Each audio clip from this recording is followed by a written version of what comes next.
Değerli izləyicilər, videonu bəyənib kanala abunə olun ki, hər kəs son xəbərlərdən anında məlumatlansın.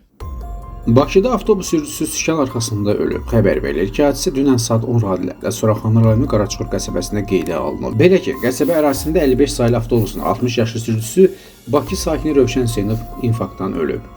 Faktla bağlı araşdırma aparılır. Allah rəhmət eləsin, yaxınların əzizlərinə səbir diləyirik. Boş qalan mənzillərdə oğurluq hadisələri baş verir. Bildirilir ki, söhbət Abşeron rayonunun Şəhvət qəsəbəsi ərazisində inşa edilən yaşayış kompleksindən gedir. Sakinlərin sözlərinə görə, oğurluq halları əsasən hələ təhvil verilməyən boş qalan mənzillərdə qeydə alınır.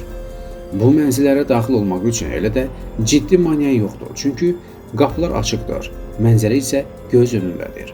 Sosial evlərdə məlum olduğu kimi, hər bir mənzil zəruri avadanlıqlarla təchiz edildikdən sonra vətəndaşlara təqdim olunur. Lakin hazırda bəzi mənzillərə yerləşdirilmiş avadanlıqların çıxarılaraq oğurlandığı bildirilir. Sakinlər deyirlər ki, birinci və ikinci mərtəbələrdə yerləşən bəzi mənzillər hələ nə paylanılıb, nə də istifadəyə verilib. Onların fikrincə, binaların hər tərəfinə müşahidə kameraları quraşdırılsa, oğurluq hallarının qarşısını almaq mümkün olar.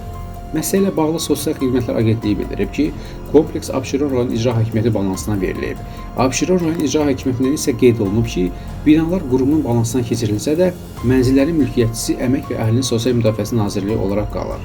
Yaşayış kompleksində baş verən oğurluq hadisələri ilə bağlı hüquq mühafizə orqanlarına müraciət edildiyi bildirilib.